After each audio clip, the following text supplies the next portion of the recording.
about the club head positions. So what are club head positions? Basically in a golf swing, there are different checkpoints that one can see to make sure that the swing is on plane and the club head is in the correct position. And if that happens, the chances of hitting a golf ball straighter is much better. So these are the positions that one can look at even themselves. So there's something called mirror practice, which I'm going to explain to everyone, which you can do at home. And even if you don't have a golf club, you can do it with anything, with a ruler or with a small stick or any object, a pencil or a pen. Sia, before that, is there any questions? No, sir, not yet. Okay, so I'll continue with the session. So basically what you're doing is you're looking at different positions. So before we go to the positions, we had spoken about pre-swing principles. So I'm just going to repeat that quickly so that you have an idea about how one should approach the ball. So when we're talking about the setup is probably as important as anything else in golf. And if your pre-swing principles are correct, then the chances of you hitting a golf ball well is almost 75 to 80% better. So what are the pre-swing? The most important part obviously is the grip. So we've already talked about, I'm not going to go into the grip in detail now, but one is the grip, two is the setup. So the setup includes the ball position, where your hands are, also how far you stand from the ball, and how you are distributing your weight and the stance of your weight, of your stance, right? The width of your stance. So for example, if I'm looking at a setup of with any iron, I'm looking at the width of my stance, which is about shoulder width, as wide as my shoulders. The ball position is somewhere around the middle. And my hands are not too far forward, nor is it behind the ball. It's more or less in line with the ball. My elbows and my hands are hanging naturally. So I'm not bending my hands, nor am I straightening them. My elbows don't get close to each other. So the setup is something that looks natural. So if you see a golfer who's standing over the ball and he's looking like this is obviously not correct. Or if he's like this, that's also not correct. Or if he's like this, that's not correct. So what is correct is basically when your hands are hanging naturally on your sides, they come together. Just the way they're hanging, they come together, and the distance between the elbows remain natural and constant. So you don't make it closer, nor do you widen the distance. Distance from the ball, again, you see your arms are hanging directly over the shoulder. So when I'm bending over the ball, my hands are hanging directly over the shoulder, and the club is in my hands, obviously, and the length of the club decides how far I'm from the ball. So with the wedge, I'm this far. With the driver, I'm further away, but that's the club head to the hands. The hands always remain in the same place. Where am I bending? I'm bending slightly from the waist and slightly from the knees, just enough to reach the ball.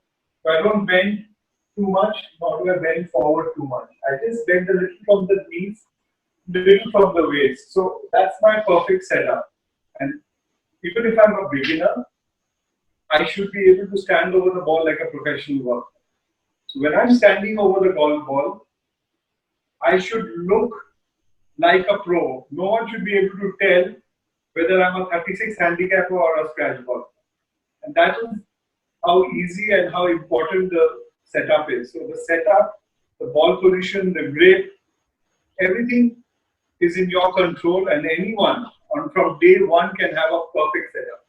So it's very important to have a perfect setup, and you can easily check it in front of the mirror. So you could Google and find any top player setup, take the picture out, put it in front of a mirror, and then try to copy that and create a setup which looks and is correct.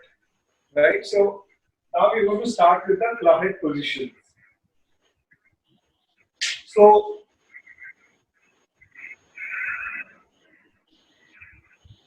the club head is probably, not probably, is definitely the most important aspect of hitting a golf ball, because the club head is the one which strikes the ball, and what the club head does actually influences the shot. So what your body does obviously influences the club head, but eventually what the club head does and the way it strikes the ball decides how the ball reacts and how the ball flies. So there's nothing more important than the club head. So if you're watching golf instruction on TV or you're reading golf instruction and somebody says you're swinging too far inside. So what are you swinging too far inside? You're swinging the club head too far inside. You're not swinging your hand too far inside. So anything that we mention in golf and we don't specify generally deals with the club head. That's a very, very important lesson. Hence, the club head positions, the simpler, the squarer they are through the swing, the better your chances of hitting a golf ball. So you will find some golfers like Dustin Johnson who's shut during the swing, but they manage to square the club head during the swing. But the chances of being consistent for a regular golfer is going to be very, very difficult. So it's very important to have correct club head positions through the swing. If you see a guy like Tiger Woods, you see that his club head position through the swing is extremely, extremely square and correct. So it's square and on in the right path. So what are the club head positions? Obviously, the first club head position is the club head position at address, right? So the club head needs to be facing the target. It's like the club head is your gun. It's the barrel of the gun, so it has to point to where you want the ball to go or where you want the ball to start. So the club head position at address is at the target. Then we start looking at 2-3 key positions in the backswing. For example, the first position we are looking for is when the club is parallel to the ground. So the club is in line with the ground. When the club is parallel to the ground, the club face has to be pointing at the sky. So the toe of the club is pointing at the sky. This is a closed club face. This is an open club face. This is a square club face. So you need a square club face at all points of time, but for you to check when the club is parallel to the ground, the club face has to be facing the sky, right? So the second thing what you're checking for is the shaft is parallel to your target. So I put this stick down, the stick is parallel to my target line, and this club shaft is parallel to the stick. So this is the first point that I'm looking at, which is my checkpoint. So this is closed, this is open, and this is square. If the club is like this, that means my club is going too far inside. If the club is there, that means the club is going too far outside. So this is parallel. Next position we look for is when the arms are parallel to the ground. When the arms are parallel to the ground, this is my ball. This is my ball. When my arms are parallel to the ground, the butt of the club should be pointing at the ball. So the shaft should not be laid off or should not be so straight. So it should be pointing at the ball. So this is also an important position to have. The third position, which is again extremely important and extremely difficult to correct, is the backswing on top, right? So backswing on top, you want the club again parallel to the ground, right? And the club head has to be pointing down. So on top of my swing, the club should be looking this way. So on top of the swing, is going to be this way. If you're this is open. If you're this is closed. Right? So you'll find players who are on top of the swing like this, that is closed. And this is open, right? So also, you could check your wrist position. Okay, this is a little difficult, but try to understand. If you have questions, you can ask. The wrist position on top of the swing, the wrist needs to be flat, right? So I'm just going to show you. The wrist on top of the swing needs to be flat, and that helps me stay square. This is braced, and this is cupped. So if I do this with my wrist, then the club face opens up. If I do this, then the club face shuts. So I need my wrist to be also flat. And this is something you can check. So what we are doing today is something that you can do sitting at home without even a golf club. And that's going to really help you when you get back on the golf course after the next 2 weeks or 3 weeks. Whenever you get back on the golf course, it's going to be much easier for you to hit a golf ball because your swing is already improved. And you made changes that you couldn't have if you were playing regularly. So use this 14, 15 more days of break where you can actually improve your golf swing and make things a lot better. So the top of the swing, I'll repeat again, you want your wrist to be flat and you want the club head, the club toe to be pointing at the ground. You cannot be this way or that way. So that completes the backswing. So if you have to run it, the club is aiming at the target.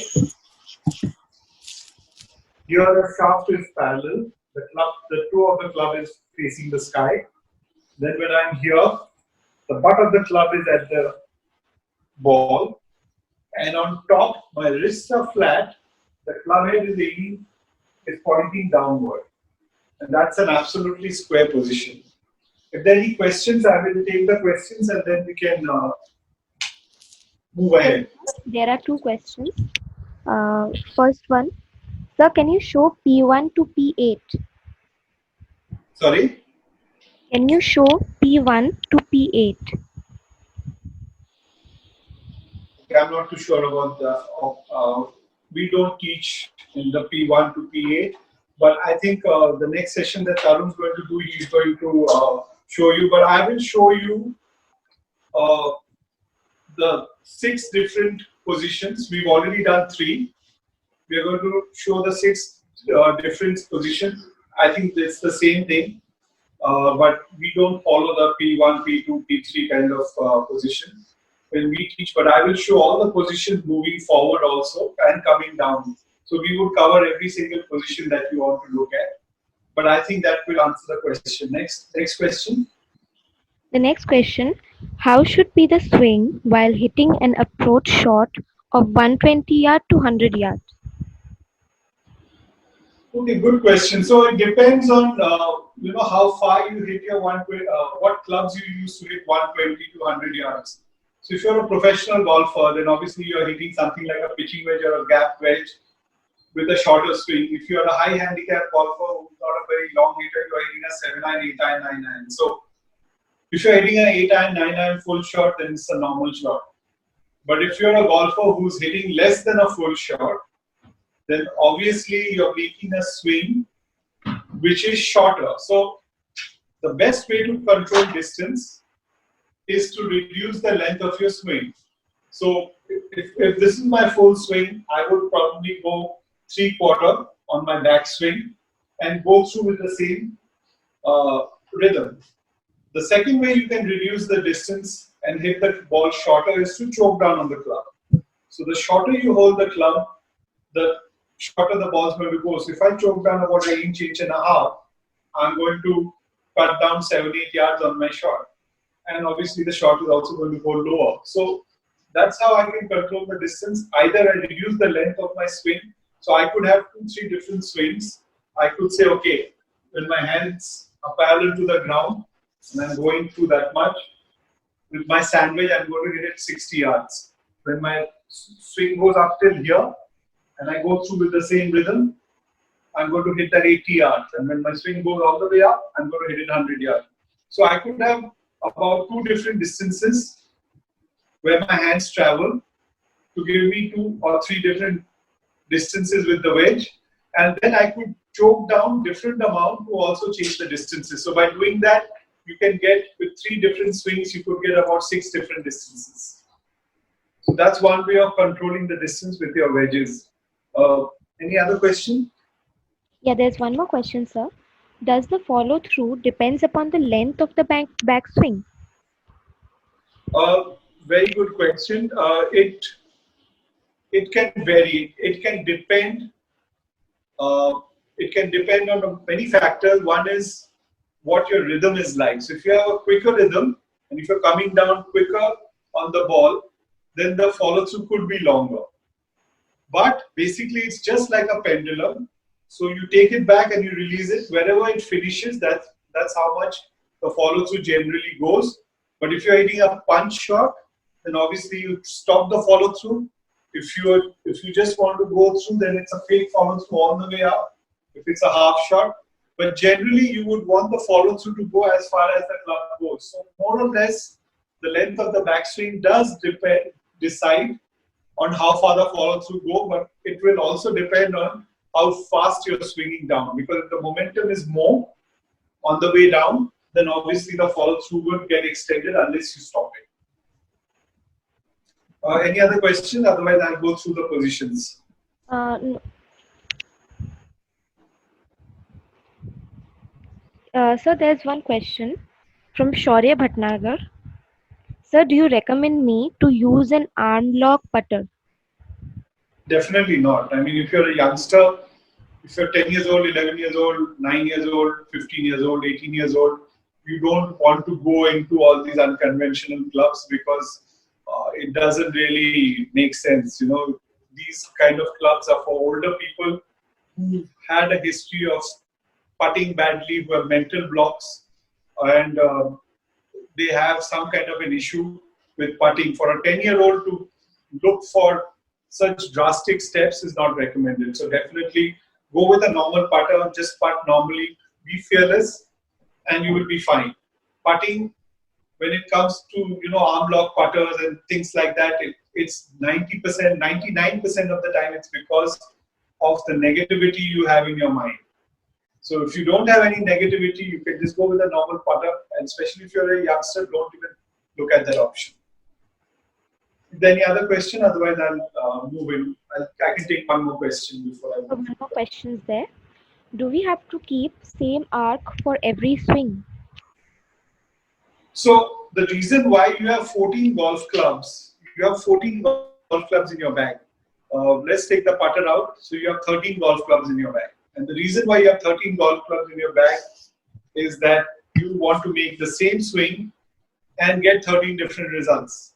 And that's what makes golf simpler and tougher. If you have to make different swings for every club, and then you'll be dead. You will have so many different shots to learn and play. It's impossible, and that's the reason why you have 13 clubs. So you have the same golf swing that you have for your driver and your lob wedge. So the same golf swing applies. Only thing that changes a little bit is the ball position, and that too because of the bottom of the arc. So other than changing the ball position, the swing remains the same. You have one golf swing for every single club that you have.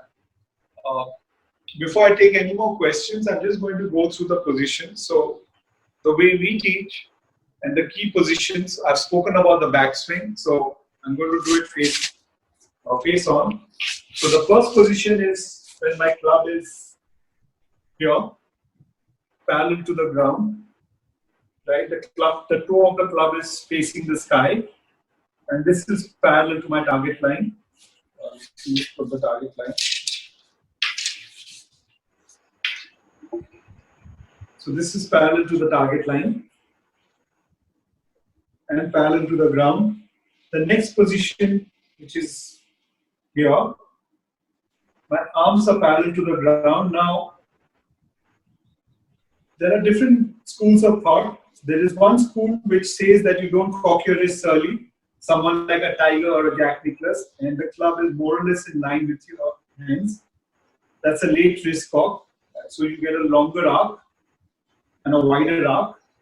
And the second one is where you load early and you set your wrists early. That's something which Nick Faldo and Ledbetter taught.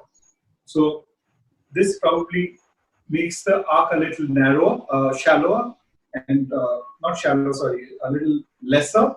So either we are here or we are there. That's personal, but everyone's hands are here. The next position is the top of the swing. So when I'm on top of the swing, my shoulder is under my chin. My hands are as high as they can get. I've not turned too much with my hips, but I've tried to make a full shoulder turn. The next move is I plant my left foot into the ground and I try to turn my belt buckle towards the target. So the first move from top of the swing is I plant my left heel into the ground and I start rotating my belt buckle towards the target. As I do that, automatically my club starts dropping. So the next checkpoint is where my belt buckle is trying to turn at the target. My hands have automatically created that lag and I'm rotating. And then I'm down at impact. So when I'm at impact, my belt buckle is almost turned to the target. So my right heel is up and the club is now getting to the ball. So that's my impact. So if this is my setup, my impact position is this. So we are as close as to our setup, except my hips are rotated, my shoulders are going left, my hips have gone left, and now the club head is catching up with the ball. My wrists are flat, and this is the impact position. The next position, what I'm looking at, is through the ball. So I've released the club. So if I release the club, I'm here. The club head is rotating with my lower body, and I'm here.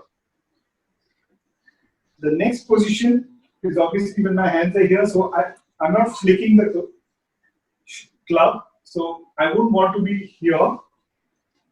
I would want to be here. And then finally is my follow through. So my follow through is basically, if my follow through is too high, means that I've probably come too much from inside and I've gone there. If my follow through is too low, that means I've come across it. So the follow through, like I said in the last class, is an indicator.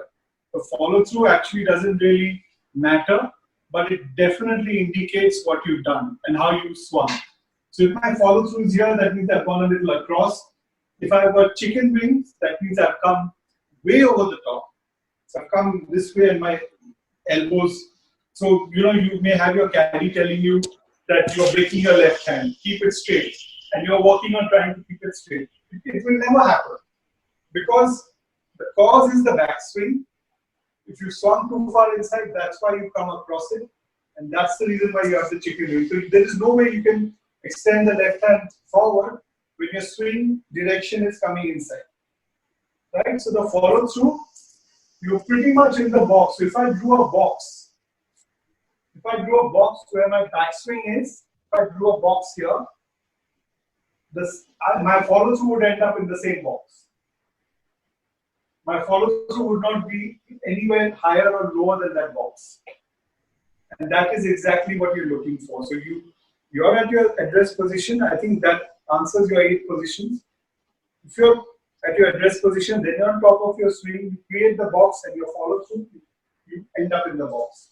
So your backswing and follow through is in the box. And that's exactly how you should be swinging. That means your swing is on plane, and more or less your chances of hitting the golf ball straight is a lot more. Any questions?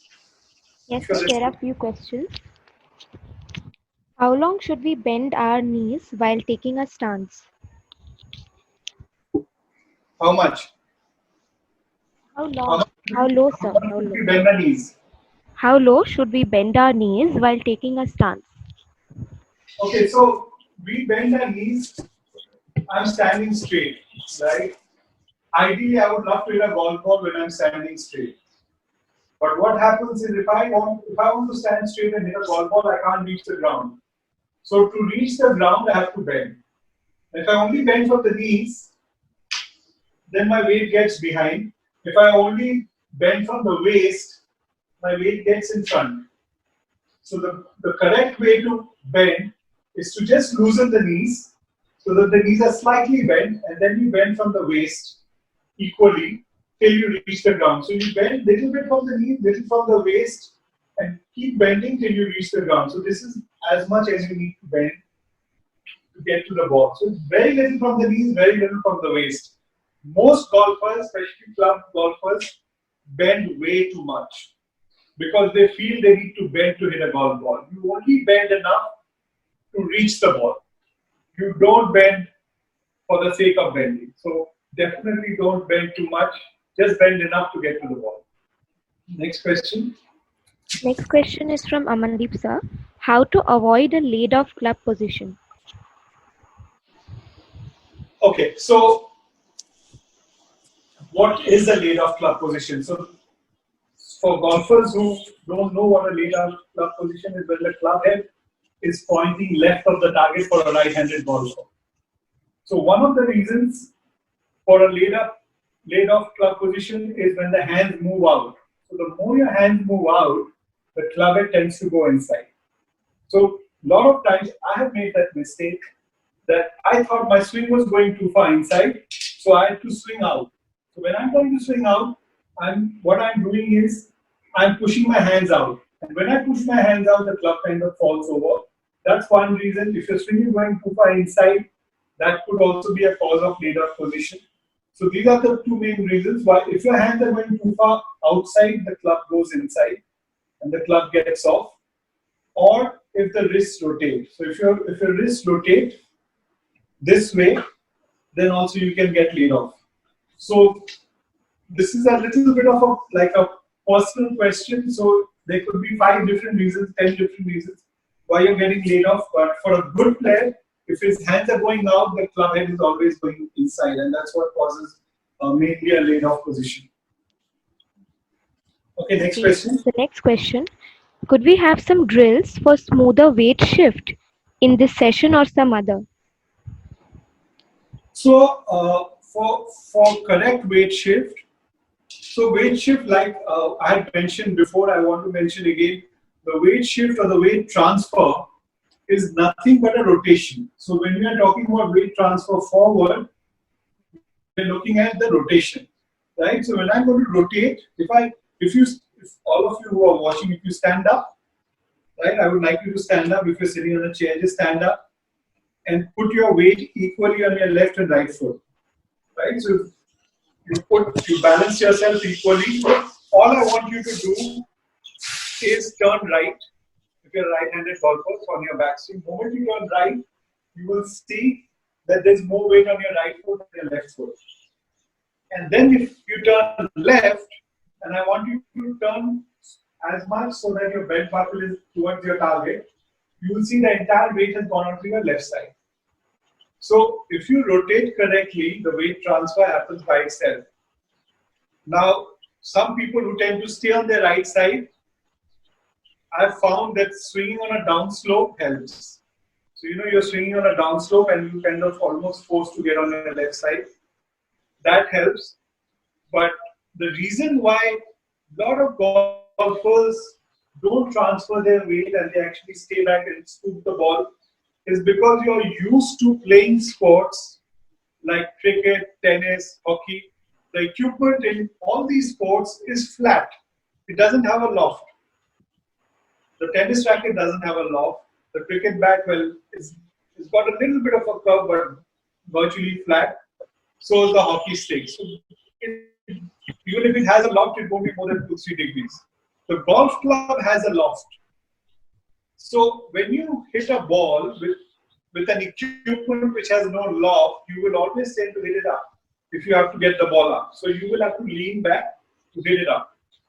But when you have a golf club and the ball is on the ground, you don't need to hit it up. You just need to hit it flat. So if I use a golf club and I swing absolutely flat, the ball is going to go up because the club has a loft.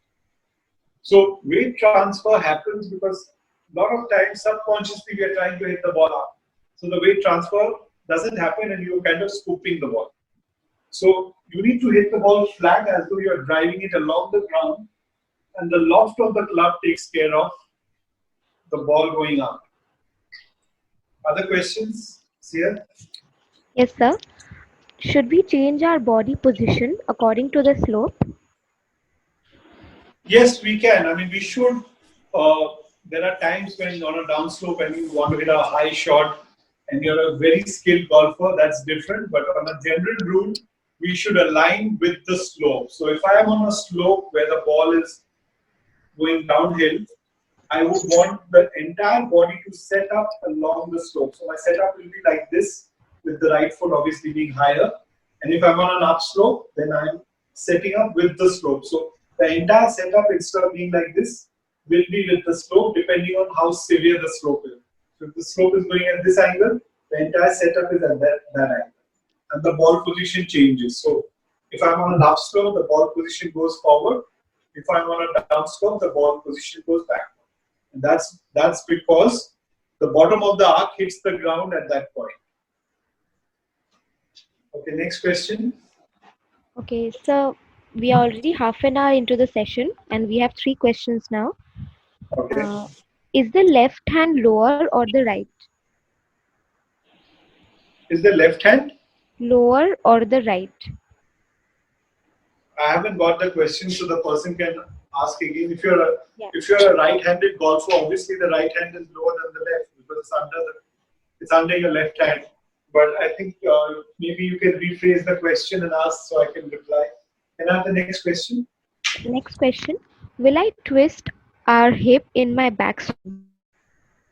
Okay, so the hips do turn, but lesser they turn, the better it is, because there is something called an X factor, and the X factor is basically how much your hips turn and how much your shoulders turn.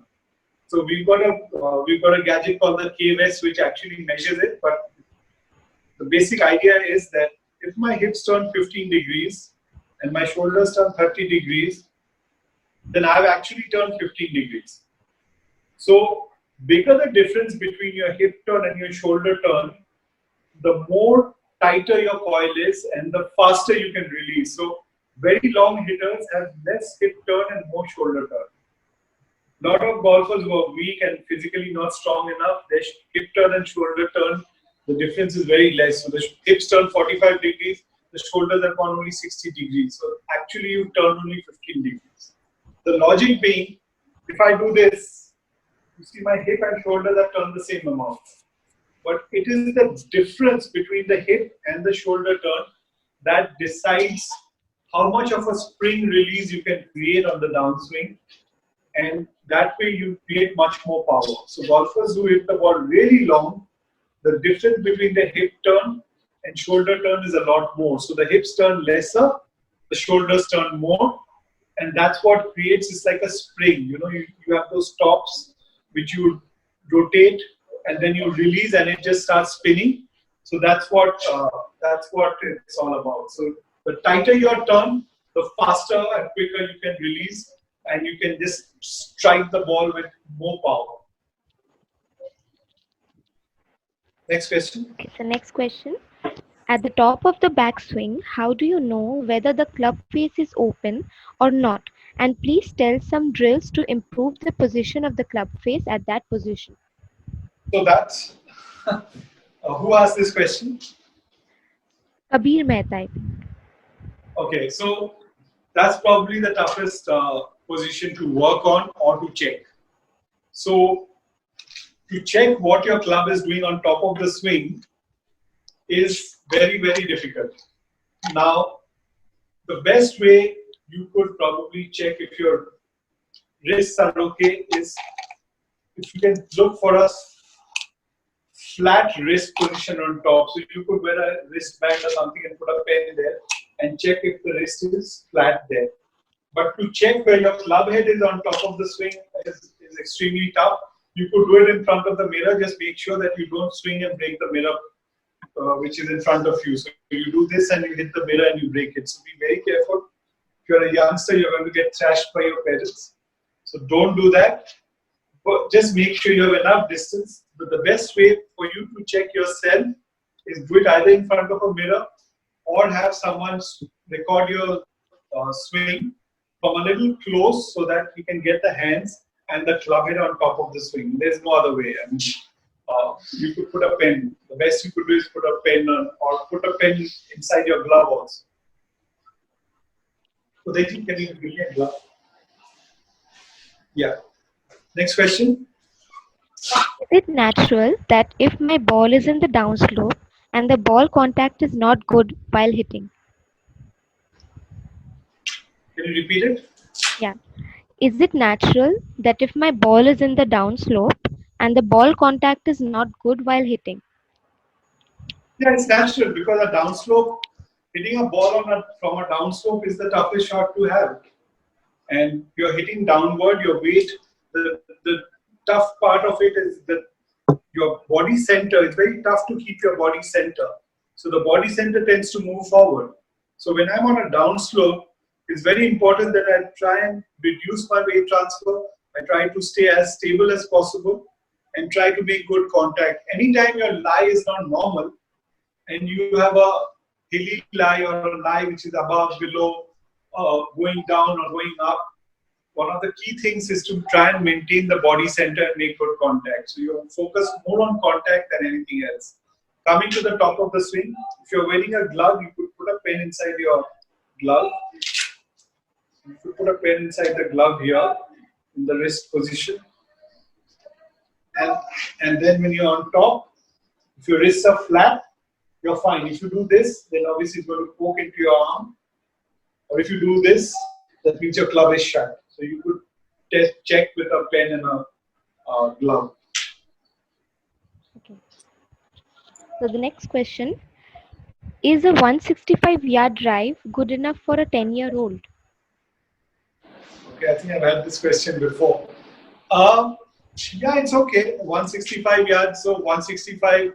See, you want to look at your carry and roll, right? So I would, recommend to all the youngsters that look at how your carry is improving and not really roll, because roll will change. Once the monsoon comes, the ball's going to go shorter.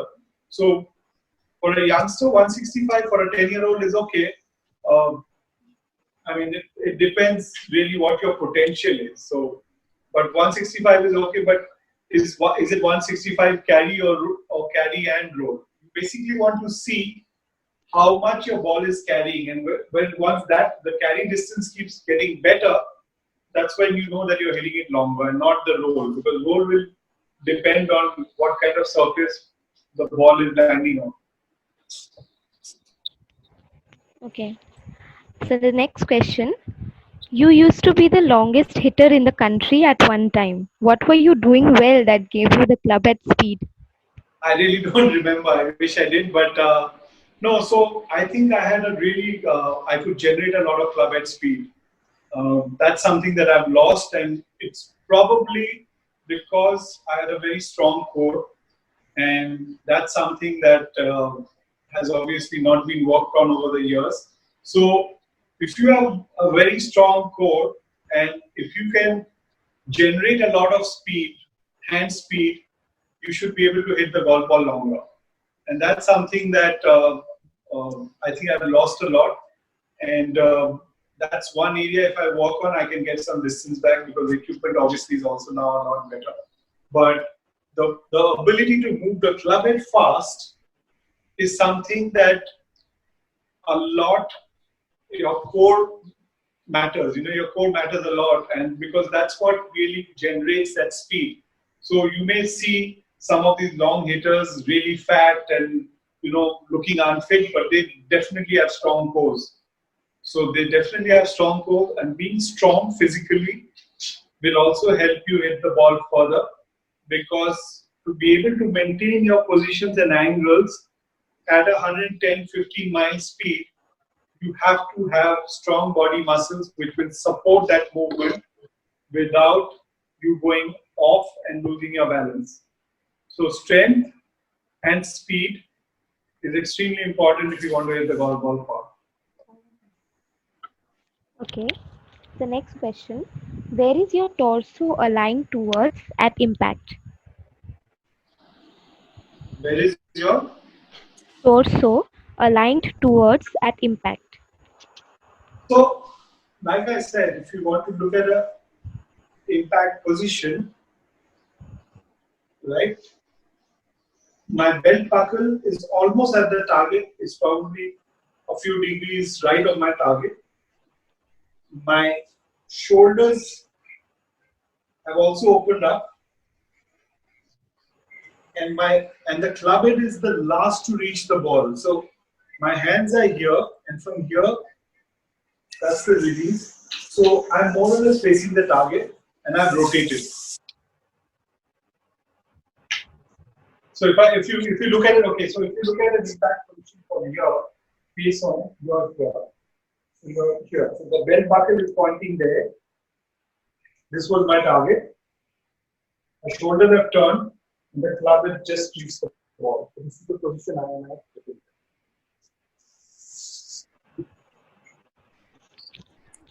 Yeah. The next question, what are the reasons for digging deep? Reasons for Digging deep. Digging deep. digging deep. Yes, sir. So when you dig deep, your divots are deep. That means you're coming steep into the ball.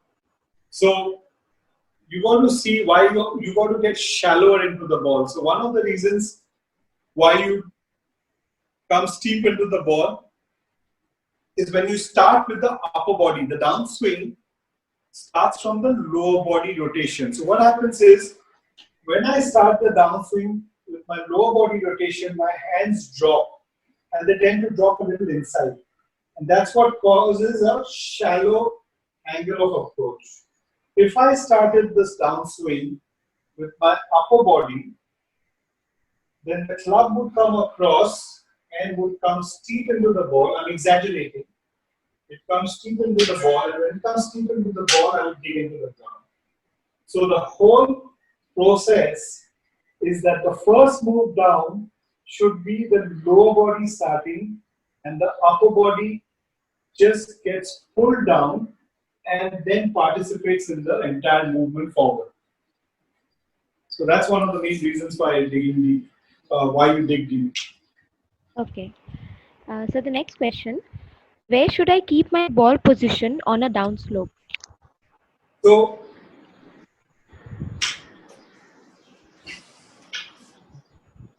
okay, so I'm going to answer both. So if this is the bottom of my arc, right? When I'm not moving the club, I'm just changing this position. So when it's an upslope, see what happens. So the ball position should be forward because then this is the bottom of the arc.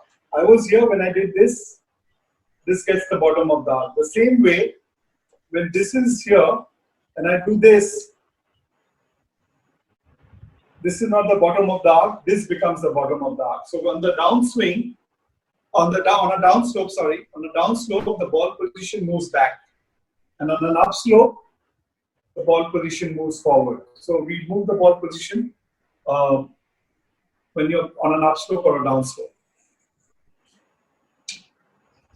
Next question. Is there any other question? Yes, sir. We have 2-3 more. So how do we prevent hitting a top while taking a ball out of a bunker? Okay, so we're going to do bunker shots in another class. We'll do bunker shots, though we'll be indoors, but we will be able to explain a bunker shot. So we are going to do bunkers separately. Next question. What's the role of strong grip or weak grip or neutral grip on generating speed and getting better carry distances? So there is no, I mean, obviously a neutral grip is the best because with a neutral grip, the club face stays square and the chances of the club face staying square is much more. Hence, you can swing faster without worrying about the club face opening or closing. Now, if you're going to talk about weak grip versus strong grip, then obviously the stronger grip is better because just imagine hitting a wall. If you're hitting a wall this way, which is a strong grip, vis-a-vis hitting a wall this way, which is a weak grip, you'll see you'll get more power with a strong grip. So the stronger grip does help you hit the ball a little longer, but the disadvantage is you may compromise on club head speed because with a strong grip, you cannot release the club. You will have to hold on longer through impact, because if you release the club, you're going to hook the ball. So you got to hold on longer. So you may compromise a little bit on the release of the club. But if you see a guy like Dustin Johnson, who's got an extremely strong grip, he does stay back a little bit. He does delay his release, and he still hits it a mile. But he's a supreme athlete, so you can't really copy people like Dustin Johnson's, who are freaks, who are superly talented and gifted naturally. So I would recommend a neutral grip. If you want to get to the stronger side, maybe instead of 2 knuckles of the left hand, you could go to 2.5 knuckles. Amandeep is going to be doing a session, I think, in the afternoon, and Amandeep will talk about the grip and I think the setup position, if I'm not wrong. Okay, so the next question. I have heard that you never spent a lot of time on the practice range, but you still played really well in competition. How can I do the same? Play 18 holes of golf every day, 7 days a week. I didn't hit too many golf balls, but I played a lot of golf, and the golf that we played growing up, me, Arjun Adwal, and the gang, we all played a lot of serious golf. We weren't betting, but we were playing serious golf. We weren't fooling around. Most of the children now I see, they spend more time in the Shamiana. They're having samosas, and they're having dosas, and they're eating, they're chatting in the driving range. So I think quality time on the golf course is extremely important. And if you have friends who are equally motivated, and if you go out on the golf course and spend every minute you're there, seriously playing golf, whether it's playing or practicing, you're fine. So if you go out and play 18 holes every day, I think it's good enough. You don't need to practice that much, as long as your fundamentals and your swing is okay. But don't go out there and hang out. So, I know kids who go to the club every day after school, go home and say, Mom, I played 3 hours of golf every day. And then you go out and don't play a tournament well. And if you see, the quality of those 3 hours spent may not be as good as you would have wanted it to be. So the quality of time that you spend playing golf and practicing golf has to be very, very good. Okay. So the next question. Is it okay if my driver shot pitches at 220 yards? I am a 10-year-old. Wow. I mean, if you're flying about 220 yards at the age of 10, you're brilliant. Super. I mean, it's excellent. It's not okay. It's very, very good. Okay. So the next question. What type of shot should I hit if my ball is stuck in a deep divot? So now you need to get steep. So basically, you got to understand what is a deep divot. When the ball is in a deep divot, the most important factor again is good contact. And you need to make contact with the ball before you hit the ground. So the simple way of hitting a ball when the ball is in deep divot is to move the ball position further back in the stance, take a more lofted club, and come steeper into the ball so that you catch the ball first. The ball is not going to carry that much, but it's definitely going to roll a lot more. So you have to play for that. But basically just moving the ball position further back, make sure that you're coming steeper into the ball. Okay. So next the next question. We take 2 more questions before we end this session. Okay. So the next question. What is your views on flat shoulders at tour backswing pace? Repeat that. What are your views on flat shoulders at tour backswing? I'm not too sure, but if you want to look at your shoulders, if you're standing straight, I think maybe this will answer the question. I'm not very clear about what the question meant. My shoulders are level, right? My left and right shoulder are level. But when I hold a club, my right hand is lower than my left. So when my right hand is lower than the left, if you can focus on this, Yashaswar. So my right hand is lower than the left. then what happens is my right shoulder, come up to my shoulder, my right shoulder gets lower than my left also equally. So if I had a grip like this, my shoulder would be equal, but my right hand is lower than my left hand. Hence, my right shoulder also is at an angle. So instead of this, it's at an angle. And that angle is maintained on the backswing, and I'm rotating this way. So I don't do this. I maintain that angle when I'm going up, and my right shoulder is lower than my left. So if I dip my left shoulder, then my right shoulder gets higher or parallel, which is not right. So I'm starting with my left shoulder higher than the right, and I maintain that on top of the swing, and it pretty much stays like that almost all the way to the follow through when they level up. I think that should answer your question. Yes, sir. The question was, I got the question again. What was your views on flat shoulders at top of backswing?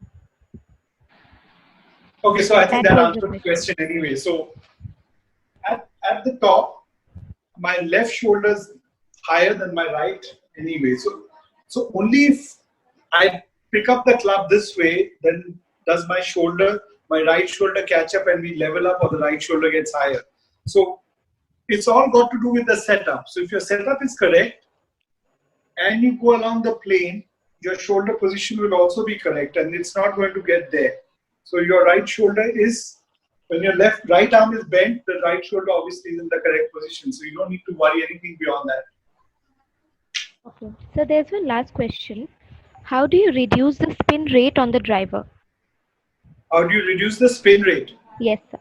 Spin rate on the driver. So when we were young, we didn't have launch monitors. Today you have launch monitors. So the spin rate can be reduced by getting the correct shaft for yourself. So today most golfers have access to a launch monitor at some place or the other at some point.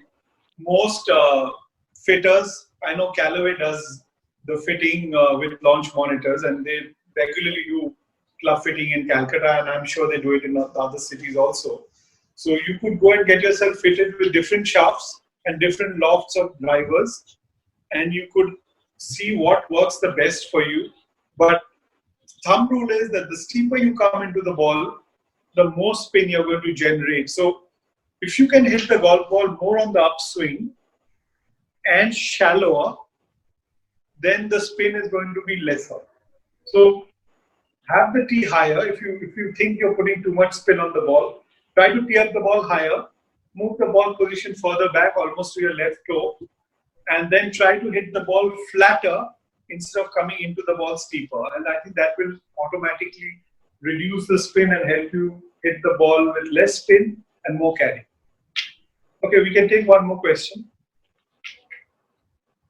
So there's no more question. No more questions? Yes. Okay. So thank you so much for this session. Amandeep will be doing the session at 4 o'clock.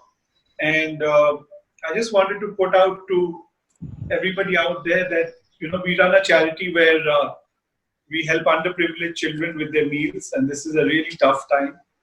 Plus, we are helping 11 ball boys also who have no source of income. So if you want to come out and donate, and there's an ATG we have, you could send a WhatsApp to 84202 40,000. So 84202 40,000. And if you can send in some donations to help these children, that would be fantastic. And it will go a long way in making sure these children get a meal to eat. Thank you so much, and we'll see you at 4 o'clock. Thank you.